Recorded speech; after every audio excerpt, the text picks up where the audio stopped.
Ladies and gentlemen, it's my pleasure now to introduce to this show for the very first time somebody who certainly on the stage of politics here in Australia is one of the main players, particularly in the last day or so. Please welcome the Treasurer, Mr. Paul Keating.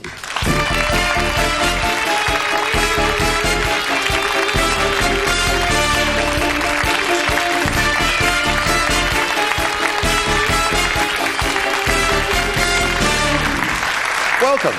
Pleasure. First time here, eh? Pleasure. I'll be back other times. Good on you, good on you. First up, being called the biggest coward in Parliament, as you were yesterday by Andrew Peacock. How do you react to that sort of thing? Oh, well, I've been at this for 20 years, but it's water off a duck's back, that stuff. You think you are a coward? No. I stand my ground, and I use the Parliament for its purpose. Use it properly. So, it's just part of the cut and thrust. But Andrew and I have been locking horns since 1969 in my case. Mm-hmm. So it doesn't worry you at all to be called that? Well, I prefer they don't, but I mean, you don't really worry about it. Well, you're usually so nice in your approach to members on the other side of the House. I know. I am. Most of the time I am, but occasionally I'm not. Yeah. What about his comment, though, that you and I'm paraphrasing him, that you can't take it? I mean, you come in and you shovel it out, but all of a sudden some hits you and you start whinging. Well, I don't. I never complain. I generally go on the old rule of never complain, never explain and never resign. They're the golden rules of Australian politics. Well, so far I see you as a real angel. Are you that, as far as politics are concerned? Well, I am interested in the substance of public life, the real issues that matter. I mean, it sounds like a truism, but that is what it's all about. I mean, we're only there to make Australia change, to make it better. We're there for the big issues in public life, and we have to wear the fairy floss as well. Well, that's part of it, you know. Do you think it's fair, though, that there is a thing called parliamentary privilege in which you can make comments about John Elliott and then refuse to make them outside the House? Well, the Parliament's there to raise public issues. It's not as Kim Beazley said eloquently yesterday, it's not a court of law. It's a forum which represents the community, the public. And it's there for that purpose, and that's why privilege is extended around the important issue of being able to deal with public issues. A lot of the opponents, though, of parliamentary privilege would say that it gives you an opportunity of telling lies and getting away with anything in the House. But if you look at the Parliament over the long haul of events, people are pretty responsible with it. It's used pretty responsibly. Yeah, and the truth is always spoken? Oh, it's not always spoken. Mostly spoken. Is it the truth on this occasion about John Elliott? Well, that's why the Parliament. The real issue. Look, the real issue in all of this, Bert, is the opposition came down with its economic policy, which was basically some handouts.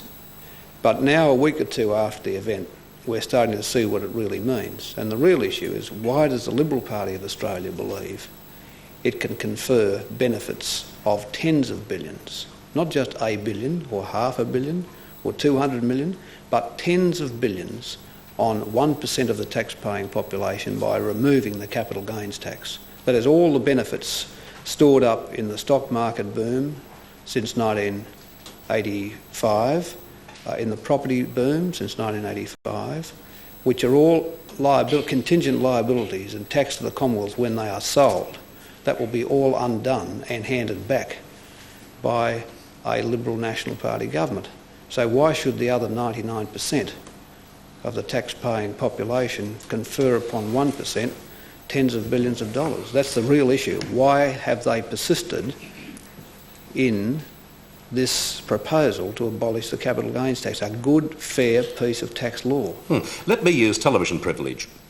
Why do you choose John Elliott particularly? Let me paint the scenario, because a lot of people see John Elliott as being one of the millstones around the neck of the opposition parties, and it might be perhaps to your advantage to keep that name up there in the House and also in the media generally, because you feel that he can work against his own party. It's just that, I mean, the Liberal Party can make its own choices about who its federal president is. Our federal president is Premier John Bannon of South Australia. The point I made yesterday is that in our processes are contained to the Parliamentary Party. But put that to one side, the overlying issue is when the opposition has decided to drop its former policies of abolishing the fringe benefits tax, which they've now decided to keep, changing the abolition of taxation on gold, which they've decided to keep. Why did they decide to keep the abolition of the capital gains tax? I mean, it's the one piece of tax law that levels up the playing field in the tax system. Because once you see, the tax system we have today, Bert, encourages the production of income, which encourages employment, growth, activity, earnings, exports, imports, and our future. The old tax system encouraged passive speculative investment. In other words, if you want to put it into a block of flats or a few shops or an office building or open space land, the tax system encouraged it because capital gains were free. We've now got a tax system with capital gains taxed where the system is supporting the production of dynamic income. That's why we've got high levels of employment. That's why we're producing goods and services. That's why we're seeing now people investing in income-producing businesses. Why destroy all that by going backwards, back down the time tunnel, to give to 1% of the population a set of gains that will just lopside the tax system once more? I mean, that's the real issue. Why do they... I mean, today's Melbourne Age takes that up very eloquently in its editorial. It's just saying this is an inadequate policy. Yeah, but the feeling is around Australia that the tax policies as put forward by the opposition parties, they've got you worried. And maybe yesterday, that performance in Parliament, in which I believe perhaps one of the few times in your political career in the House you didn't come out on top. Well, that's only because of the Canberra journos. No, I heard Parliament. Yeah, did you? Yeah, well, all right. But yes, but just to understand this point. You see, the Canberra journos say to me, if I said, now look, you're saying the story of yours is correct, give us your sources, they say, what do you mean give us your sources? This is a journalist's right to maintain the integrity of one's source. The fact that I chose yesterday to speak in the terms I did means that they then judge me on a different criteria. Yeah, but in fairness, we're not asking you for your source. We're asking you to repeat what you said in the House. Oh, well, I'm not, that's just... Well, that, Bert, means that the benefits conferred on me as a member of the House of Representatives for the specific purpose of dealing with public issues would be lost to me. Yeah, in fact, and with the greatest respect, and I'm certainly not calling you a coward because I don't believe you are, but couldn't that give the impression to some people that you are? No, but this has happened every time something's ever happened in Parliament. But not with me before. No, not with you. But I mean, it happens. You know, people say, "Well, why aren't all these issues addressed outside Parliament?" And the answer is that's why Parliament exists. That's why the privileges exist. So that you've said all that. But I mean, yeah. I'm intrigued why you won't repeat this particular comment outside the House. Simply because the House is a place where the matter can be. But that's not an excuse. Debated. That's a reason why you don't have to. Why it can be debated yet confer that protection on me. Okay, yesterday in the House once again, do you believe that you won the day or you did the government some harm? We put down what I thought was a convincing argument. And what I got in return was a set of bluster and smears from Mr Peacock. He performed pretty well though, didn't he? Well, what I don't think he did. I don't think resort to that kind of argument is performing. He's a great non-performer. Just what? Are you sure you're the real Paul Keating sitting there? I mean, you'd never resort to theatrics in the House? No, oh no, the theatrics is all right. I don't mind that. I mean, I'm terrified if you get not to like me, I could be a scumbag. Look, mate, no. Look, Andrew's the Marcel of Australian politics. He's got more faces, the man of 1,000 faces. And look, that is amusing, it's entertaining, it's frivolous, it's light, but that's Andrew. But that's what we normally get from Andrew. It's the souffle. But on the real issues, that's where he doesn't perform. Now, yesterday he was about basically throwing some smears over me. OK, that's all right. That's all right. Well, tomorrow will be another day. Who would you rather be in the bunker with, John Howard or Andrew Peacock?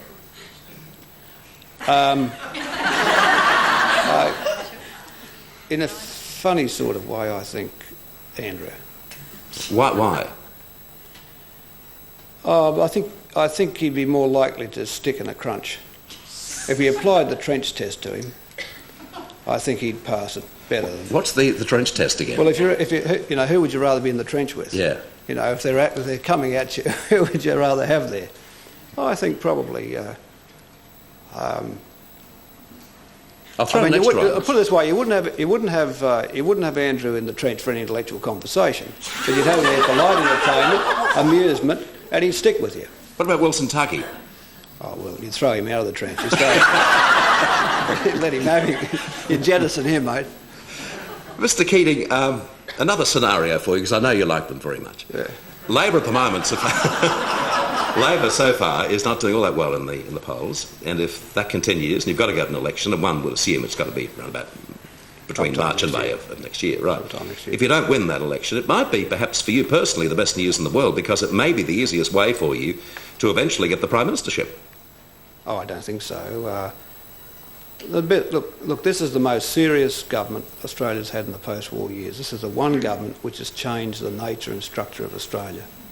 Well, Whitlam changed a few things. They did, but not fundamentally. This government's about a fundamental... I mean, before this government, Australia was a locked, closed, protected little country shipping a bit of wheat and wool. Now, somewhere or other my scenario got lost. Yeah. Next year, if you lose the election, is that the easiest way for you to become Prime Minister? Because obviously if you lose the election, you take over the leadership. Well, I don't think we will, but B, were that to happen, then...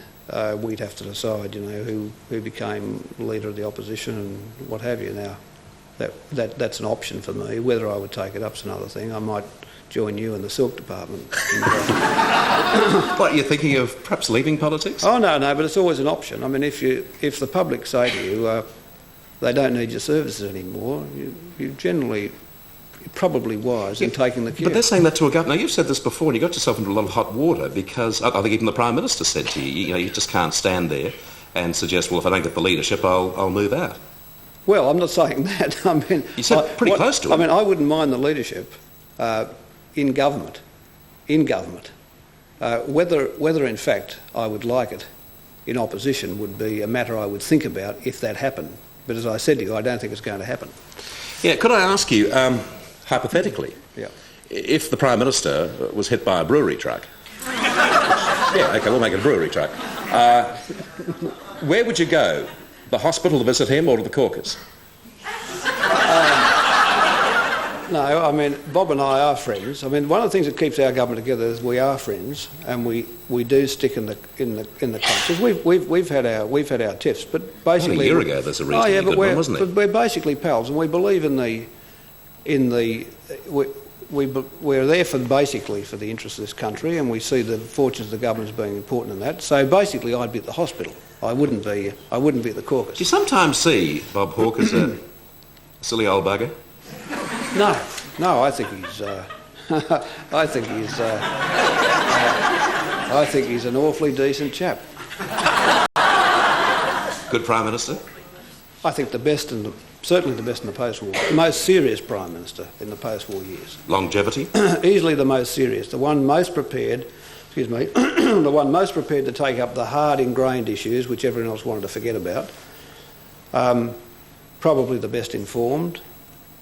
The most widely read in terms of his brief. How long would you like to see him there? Well, for as long as he wishes to stay. I mean, we are basically a team, and teams can't stay together if there is any prodding from the sidelines. There has to be... Look, a successful Prime Minister in our system can stay as long as he wants. Would you be willing to wheel him into the House? Well, he's not that silly. He wouldn't stay to that point, you know. He wouldn't stay to that point. Others might, but he wouldn't. But for the moment, I mean, he's got plenty of years left in him, and he's enjoying it. The other thing is he enjoys it. He likes the game. He loves the job. Okay. It's been a pleasure talking to you. I noticed the other day in the house you almost entered into song, and I thought just as a little, we haven't got a dressing gown or any pyjamas for you, but what we do have, we've got a little song over here which we'd like you to hear. PJ Becker and Louis George are going to sing it for you. It's one that you know very well because you applied it in the house the other day.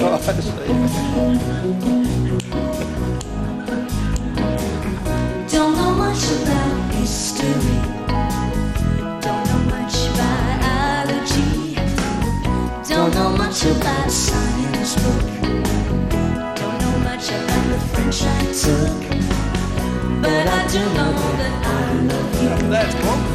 And I know that if you love me too, what a wonderful world this would be. What a wonderful world this would be. Yeah. Thank you, Louis. Thank you, PJ. Thank you. Great luck. And ladies and gentlemen, please thank Mr. Paul Keating. Great man. Thank you. We'll take a break. And waiting for us in Hollywood, Miss Virginia Mayer.